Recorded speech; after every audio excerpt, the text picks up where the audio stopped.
Sir ఇప్పుడు దేశం అంతా కూడా ఈ సర్ అనే పదం వీటిని ఉలికి పడుతుంది. ఎందుకంటే నా ఓటు ఉంటుందో ఉండదో అన్న డౌటు ఈ దేశ ఓటర్లల్లా, ఈ దేశ ప్రజలల్లా నెలకొన్నది.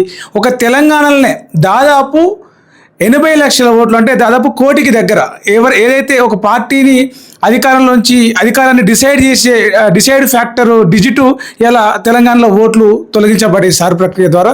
అసలు ఈ సార్ ప్రక్రియ ద్వారా ఓట్లు తొలగించడం ద్వారా ఎవరికి నష్టం, ఎవరికి లాభం, ఈ ప్రక్రియ ఏంది, ఇది సరైనదేనా, అధికారంలో ఉన్న పార్టీలకు అనుకూలంగా మారుతుందా, ప్రతిపక్షాలకు దెబ్బ పడుతుందా, ఈ విషయాలన్నింటి మీద మనం చాలా క్లియర్గా మన డౌట్లన్నీ క్లియర్ చేసుకుందాం. మనతో పాటు మాజీ IAS BC intellectual forum chairman Chiranjeevi sir ఉన్నారు. సార్, ఏంది ఈ సార్ అనేది ఎంత పెద్ద పర్సన్ తెచ్చిపెట్టింది, మొత్తం ఏం అర్థమవుతలేదు. సార్ అంటే ఏంది, అసలు ఓట్లు ఉంటాయా పోతాయా అని. ఇప్పటికే 80 లక్షల ఓట్లు తెలంగాణలో పోయినాయి అంటున్నారు. దీన్ని ఎట్లా చూడొచ్చు? సార్ అంటే స్పెషల్ ఇంటెన్సివ్ రివిజన్. గతంలో ఏంటంటే మనకు ప్రతి 10 సంవత్సరాల కొరకు ఇంటెన్సివ్ రివిజన్ అని చేసేవాళ్ళం. సో మన సంయుక్త ఆంధ్రప్రదేశ్లో లాస్ట్ 2002లో చేశారు. ఆ తర్వాత మళ్ళీ చేయలే. అప్పుడు ఇంటెన్సివ్ రివిజన్ చేసేటప్పుడు ఏం చేసేవాళ్ళంటే ఇంటింటికి వచ్చేసి పాత ఓటర్ లిస్టుల ఆధారంగా వెరిఫై చేసుకుని ఆ ఇంట్లో ఎవరు ఉన్నారు, ఎవరు ఆ ఇల్లు ఖాళీ చేసి వెళ్ళిపోయినారు, చనిపోయిన వాళ్ళు ఎవరు, 18 years దాటినటువంటి వాళ్ళు ఎవరు. సో అది సింపుల్గా చేసుకుని వెళ్ళిపోయేవాళ్ళు. అయితే ఇప్పుడు జరుగుతున్నటువంటి ఈ స్పెషల్ ఇంటెన్సివ్ రివిజన్లో వీళ్ళు ఏం చేశారు, ఆ 2002ను రిఫరెన్స్ ఇయర్గా పెట్టారు. 2002లో రిఫరెన్స్ ఇయర్గా పెట్టి నువ్వు ఆ 2002లో నీ పేరుందా, ఉంటే ఏ పోలింగ్ స్టేషన్లో ఉంది, ఒకవేళ నువ్వు కొత్త ఓటర్ అయితే మీ తల్లిదండ్రులు ఎవరు, వాళ్ళ ఏ పోలింగ్ స్టేషన్లు అని ఈ బర్డెన్ ఆఫ్ ప్రూఫ్ అంతా కూడా ఓటర్ మీద పెట్టేవరకే ఓటర్ పెద్ద కన్ఫ్యూజన్లో పడిపోయాడు. వాస్తవానికి ఏంటంటే ఎలక్టోరల్ రోల్ను ఎప్పటికప్పుడు మనం వెరిఫై చేయాలి, ప్యూరిఫై చేయాలి, దాన్ని హెల్త్ కరెక్ట్గా కాపాడాలి. మనం తెలంగాణ రాష్ట్రం వచ్చినాక ఇప్పటి వరకు ఎప్పుడు కూడా ఒక ఇంటెన్సివ్ రివిజన్ చేయలే.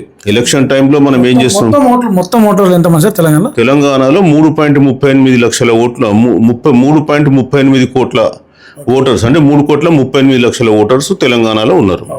ఈ 3,38,00,000 ఓటర్స్లలో నిన్నటి వరకు సర్ఫాము సబ్మిట్ చేయని వాళ్ళే దాదాపు 75 లక్షలు 78 లక్షలు అని చెప్పి ఈరోజు పేపర్లో చదవడం జరిగింది. అయితే అదేవిధంగా సబ్మిట్ చేసిన దాంట్లో కూడా 65 లక్షల మందిలో కొంత అవకతవకలు ఉన్నాయి. అంటే ఫాదర్ నేమ్ టాలీ కాకపోవడము లేదా ఇతరత్ర టాలీ కానీ ఉన్నాయి.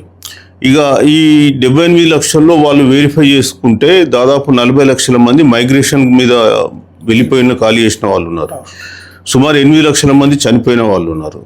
3,30,000 మంది డూప్లికేట్, అంటే డబుల్ ఉన్నటువంటి వాళ్ళు ఉన్నారు.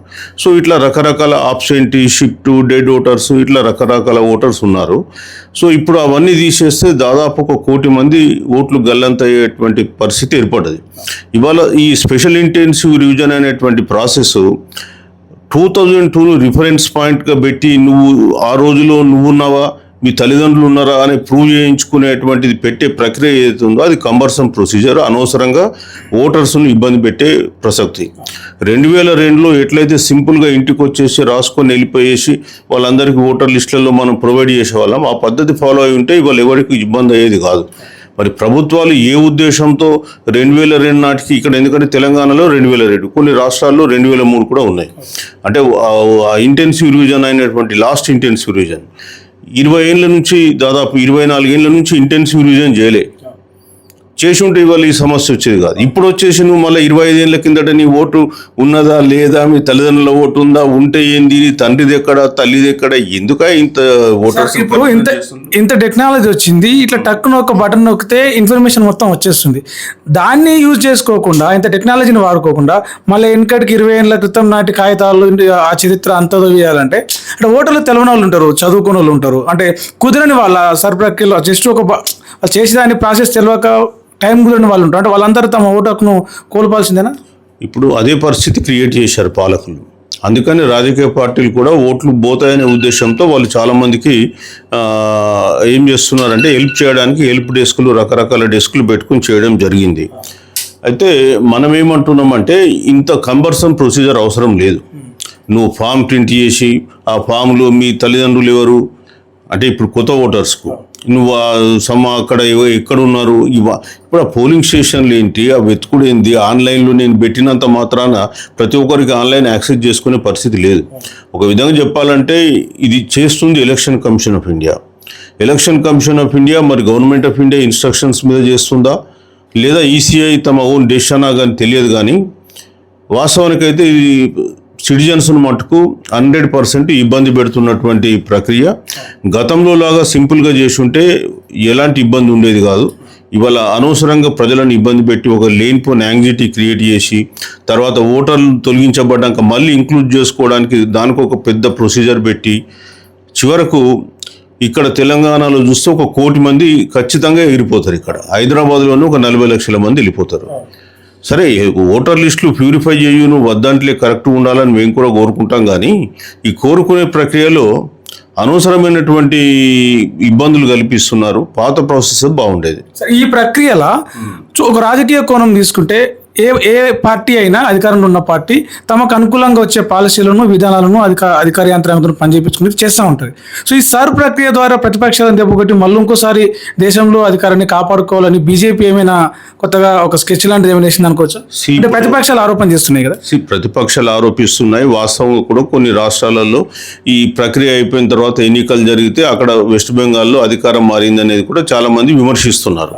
నేను కాదని అంటలే. కాకపోతే ఏంటంటే ఇక్కడ ఈ ప్రక్రియ నిర్వహించే ఎలక్షన్ కమిషన్ ఇది ఇండిపెండెంట్గా పనిచేయాలి.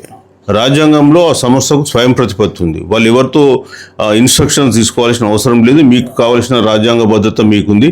మనం గతంలో కూడా చాలామంది పెద్ద పెద్ద ఎలక్షన్ కమిషనర్ చీఫ్ కమిషనర్ను చూసినాం. కానీ ఇప్పుడున్న ఎలక్షన్ కమిషన్ ఆఫ్ ఇండియా మీద చాలా ఆరోపణలు ఉన్నాయి.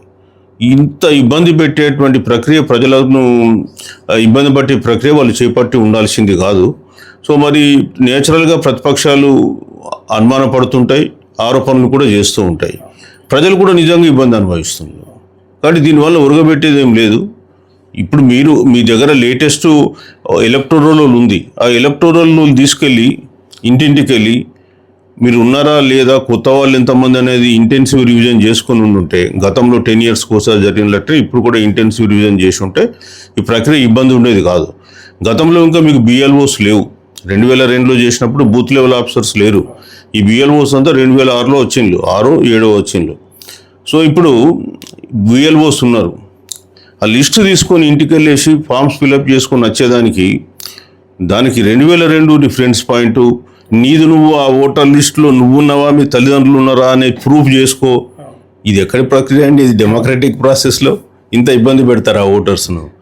ప్రజాస్వామ్యంలో ఓటు హక్కు అని రాజ్యాంగం ఇచ్చిన హక్కులను కాపాడే బాధ్యత ప్రభుత్వాలకు ఉంటుంది. దానికి ఏమన్నా డిపెండింగ్ చేయాల్సి వస్తే కోర్టులు జోక్యం చేసుకోవాల్సి ఉంటుంది. అంటే సార్ ప్రక్రియలో మా ఓటు హక్కులు పోతున్నాయి, చాలా ఓట్లు గందరగోళ పరిస్థితుల్లో పడతా ఉన్నాయని చెప్పేసి పార్టీలతో పాటు ఈ దేశ పౌరులు, ఈ దేశ ఓటర్లు కూడా ఆరోపిస్తున్నారు, ఆవేదన వ్యక్తం చేస్తున్నారు. మరి ఎందుకు కోర్టుల వైపు నుంచి జోక్యం కనిపిస్తుంది? ఆల్రెడీ కొంతమంది కోర్టుకు అప్రోచ్ అయినారు. కోర్టులో కూడా గవర్నమెంట్కు అంటే ఈసీఐకి అనుకూలంగానే తీర్పు ఇవ్వడం జరిగింది. ప్రాసెస్ చేయండి, తప్పేముంది దాంట్లో అని చెప్పారు. తప్పేం లేదు, మేము కూడా తప్పుందని మేము అనడం లేదు. కానీ ఈ ప్రాసెస్ రిఫరెన్స్ పాయింట్ పెట్టి అన్నెసరిగా ప్రజలకు ఇబ్బంది కల్పిస్తున్నారు. ఇందులో ముఖ్యంగా ఏంటంటే మన తెలంగాణ రాష్ట్రమే తీసుకుంటే ఒక 16 లక్షల మంది గల్ఫ్లో ఉన్నారు ఉద్యోగాల కొరకు. ఇంకా వేరే రాష్ట్రాలకు, వేరే దేశాలకు కూడా పోయిన వాళ్ళు ఉన్నారు. సుమారు 40 లక్షల మంది మైగ్రెంట్స్ ఉన్నటువంటి రాష్ట్రం తెలంగాణ. మరి ఆ 40 లక్షల మంది ఎట్లా ఫిల్అప్ చేస్తారు? మీరు ఆన్లైన్లో చేసుకోమంటే ఆన్లైన్లో ఎంతమందికి ఉంటుంది అవగాహన? So this is all government. మరి అంటే particularly election commission of India I will blame in this process. మరి వాళ్ళ మైండ్ సెట్ ఏంటో నాకు అర్థం కాలేదు. ఇది మాత్రం ఖచ్చితంగా ఓటర్స్కు తీవ్రమైన ఇబ్బందులు కలిగిస్తున్నటువంటి విధానం. సార్, ఈ ఓట్ల తొలగింపు తెలంగాణలో దాదాపు 1 కోటి ఓట్లు పోతాయని చెప్తున్నారు కదా. దానివల్ల ఇక్కడ రాజకీయ పార్టీల మీద, ఎలక్షన్ మీద, జరగబోయే ఎన్నికల మీద ఎలాంటి ప్రభావం ఉంటుంది? ఎందుకంటే ఖచ్చితంగా ఇప్పుడు కొన్ని పార్టీలకు కొంత లబ్ధి ఉండొచ్చు ఈ మైగ్రెంట్స్ వల్ల కానీ లేదా ఇతరత్ర కానీ. ఇప్పుడు వాళ్ళందరూ ఓట్లు కోల్పోతే వాళ్ళు వచ్చేసి ఇక్కడ చేసేదేం ఉండదు. మళ్ళీ ఇంక్లూజన్ చేసుకోవాలంటే అతిపెద్ద ప్రాసెస్ ఉంటుంది. కాబట్టి మనం అల్టిమేట్గా మనం ఇప్పుడు ప్రిడిక్ట్ చేయలేము ఎవరికి లాభం అవుతుంది, ఎవరికి నష్టం అవుతుంది అని. బట్ ఆ ఎన్నికలు జరిగిన తర్వాతనే మనం చెప్పగలం. సార్ ఒక ఫైనల్ క్వశ్చన్ ఏంటంటే పర్టికులర్గా పలానా ఓటర్ది పలానా పర్సన్ది ఓటు ఇందులో తీసేయాలి ఇందులో అట్లాంటి ఏమైనా చేసే అవకాశం ఉంటుంది? అంటే చాలా మంది ఆరోపిస్తున్నారు, నేను నాకు ఓటు ఉంది కానీ నా ఓటు పోయింది, నాకు ఎట్లా పోతా అని చెప్పేసి క్వశ్చన్ చేస్తున్నాను. సో ఇప్పుడు ఇంకా మన దగ్గర తెలంగాణలో జరుగుతున్న దాంట్లో కేవలం మనం ఇంకా సర్ఫామ్స్ సబ్మిషన్ స్టేజ్లోనే ఉన్నాం. దీని తర్వాత నేను చెప్పాను కదా, సుమారు ఒక 60 లక్షల మంది అవకతవకలు అంటే నేమ్ టాలీ కాకపోవడం, సర్ నేమ్ టాలీ కాకపోవడం ఇట్లాంటివన్నీ ఉన్నాయి. సో అవన్నిటికీ నోటీసులు ఇస్తారు. నోటీసులు ఇచ్చిన తర్వాత మళ్ళీ ఎక్స్ప్లెనేషన్ ఇచ్చిన తర్వాత దెన్ ఫైనల్గా తీసివేయడం జరుగుతుంది. సో నేనేమనుకుంటా అంటే హైదరాబాద్ రాష్ట్రము ఇక్కడ అనేక ప్రాంతాల నుంచి వచ్చి ప్రజలు నివసిస్తున్నారు కాబట్టి ఖచ్చితంగా హైదరాబాద్లో ఒక 30 నుంచి 40 లక్షలు ఓన్లీ జిహెచ్ఎంసీ అంటే మనకి ఇప్పుడు 3 కార్పొరేషన్లని ఈ 3 కార్పొరేషన్ పరిధిలో తొలగిపోయే అవకాశం ఉంది. అట్లనే మనకు ఇప్పుడు ఏంటంటే ఇంతకుముందు మైగ్రెంట్ ఓటర్స్ వేరే స్టేట్లలో వచ్చిన వాళ్ళు ఇక్కడ ఉన్న వాళ్ళు ఏ పర్టికులర్ పార్టీ కేషన్లో మనకు తెలుసు, ఇంకా నేను కొత్తగా చెప్పాల్సిన అవసరం లేదు. ఇప్పుడు వాళ్ళు తీసేస్తే ఆ పర్టికులర్ పార్టీ ఏదైతే లబ్ధి పొందిందో వాళ్ళు ఇవాళ నష్టపోతారు దీనివల్ల, ఇందులో అనుమానం లేదు. ఇకపోతే ముఖ్యంగా ఈ మైగ్రేషన్ పాపులేషన్ అంతా కూడా బీసీ ఎస్సీ ఎస్టీ ఎక్కువ ఉంటారు. సో వీళ్ళు ఎక్కువ నష్టపోతారు, అది నేను చెప్పేది. సార్ ఇప్పుడు ఫైనల్గా ఇప్పుడు జమిలీ ఎన్నికలు అని చెప్పేసి మోడీ చెప్తా ఉన్నాడు. సో ఆ ఎన్నికల సమయానికి వచ్చేసరికి ఈ ప్రాసెస్ పూర్తి కాకపోతే ఎన్నికలను వాయిదా చేస్తారా, లేకపోతే ప్రాసెస్ సగంలో ఆపేసి ఎన్నికలు పూర్తి చేస్తారా? అంటే ఎన్నికల వ్యవస్థ మీద ఈ ప్రాసెస్ ఇంపాక్ట్ చూపిస్తుంది కదా. ఈ ప్రాసెస్ పెద్ద టైం ఏం కన్జ్యూమ్ తీసుకోరు, ఎందుకంటే అది నిన్నటికే లాస్ట్ డేట్ అన్నారు. మళ్ళీ ఇప్పుడు ఏదో టీవీలో చూస్తుంటే ఇంకో 4-5 days ఎక్స్టెన్షన్ చేసినామంటారు. దీన్ని వితిన్ ఇంకో 1 monthలో క్లోజ్ చేసేస్తారు, ఆబ్జెక్షన్స్ అవన్నీ ఫైల్ చేసి. కాబట్టి జమిలీ ఎన్నికలు ఇంకా 29 ఇంకా చాలా రోజులు ఉంది. ఈ లోపల ఇంకా మాక్సిమం ఒక 3-4 monthsలో ఈ ప్రాసెస్ కంప్లీట్ అయిపోతుంది. అంటే జనాలకు చాలా డౌట్స్ ఉన్నాయి ఈ సర్ ప్రక్రియ మీద, మీరు వాళ్ళకి ఏం చెప్పదలుచుకున్నారు? జనాలు ఏంటంటే తమ ఓటు హక్కును తాము చూసుకోవాలి. ఇప్పుడు డ్రాఫ్ట్ ఎలక్టోరల్ రోల్స్ పబ్లిష్ చేయబోతారు ఈ ప్రాసెస్ అయిపోయినాక. అందులో పేరు ఉందా లేదా, లేకపోతే మనం ఇమీడియట్గా మన అబ్జెక్షన్ ఫైల్ చేయాలి. అందులో పేరు ఉన్నా కానీ మన అవకతవకలు ఉంటే వాళ్ళు మనకు నోటీస్ ఇస్తారు, ఆ నోటీస్కు రిప్లై ఇవ్వాలి. అల్టిమేట్గా ఫైనల్ ఎలక్టోరల్ రోల్ పబ్లిష్ అవుతుంది. సో డ్రాఫ్ట్లో తమ పేరు ఉందా లేదా చెక్ చేసుకోవాలి. అదేవిధంగా ఫైనల్ ఎలక్టోరల్ రోల్లో కూడా తమ పేరు ఉందా లేదా చెక్ చేసుకోవాలి. ఇబ్బందులు ఏమన్నా ఉంటే మనం పోయి కనుక్కోవాలి. 100% తమ పేరు ఉండేలాగా, తమ జెన్యూన్ ఓటర్ అయితే 100% ఉండేలాగా చూసుకోవాలి. అన్నిటికీ ఆధార్ లింక్ చేయాలని చెప్పి చెప్తున్నారు. ఈ ఓటర్ దాని ప్రక్రియకు కూడా ఆధార్తో లింక్ చేస్తే అసలు సమస్య ఉండదు, ఎక్కడ ఆధార్ ఉంటే వాళ్ళు అక్కడ ఓటు చేసుకోవచ్చు కదా. ఇప్పుడు ఆధార్తో లింక్ చేస్తే డూప్లికేట్స్ ఎగిరిపోతాయి. కొంతమంది ఓటర్స్ 3-4 ప్లేస్లలో కూడా ఓటర్స్గా నమోదు చేసుకున్నారు. సో అవన్నీ తీసేయడానికి అవకాశం ఉంది. అయితే సుప్రీంకోర్టు ఇది పర్సనల్ ప్రైవసీలో ఇంటర్ఫియరెన్స్ అవుతుందని చెప్పేసి ఈ ఓటర్ లిస్టులకు కానీ అదేవిధంగా రిజిస్ట్రేషన్లో కానీ ఈ ఆధార్ వాడద్దు అని చెప్పేసి స్పష్టమైన ఆదేశాలు జడ్జిమెంట్ ఇచ్చింది. సో దానివల్ల ఇప్పుడు వాడడం లేదు, అందువల్ల ఈ ఇబ్బందికి తలెత్తింది. ఈవెన్ గవర్నమెంట్ ఆఫ్ ఇండియా ఒకవేళ తలుచుకుంటే ఈ సుప్రీంకోర్టు జడ్జిమెంట్ను ఓవర్కమ్ కావడానికి మరి ఏమన్నా లీగల్ ప్రాసెస్ ఉందా, ప్రత్యేకంగా రాజ్యాంగ సవరణ చేసి ఏమన్నా చట్టం తీసుకురావాల్సిన అవసరం ఉందా, చేసి ఉంటే మనకు డూప్లికేట్స్ ఈ దేశంలో మొత్తం ఎగిరిపోతాయి. ఓన్లీ సుప్రీంకోర్టు ఏంటంటే సంక్షేమ పథకాలకు మటుకు ఖచ్చితంగా ఆధార్ నెంబర్ వాడుకోండి, డూప్లికేట్స్ అవాయిడ్ అయితే అని చెప్పారు, కానీ దీనికి చెప్పలేరు. సో దానివల్ల ఇవాళ ఇబ్బంది జరుగుతుంది. కానీ ఆధార్కు లింక్ చేస్తే మటుకు డూప్లికేట్స్ అన్నీ ఎగిరిపోతాయి. 100% ఎలక్టోరల్ 90% ప్యూరిఫై చేయడానికి అవకాశం ఉంది.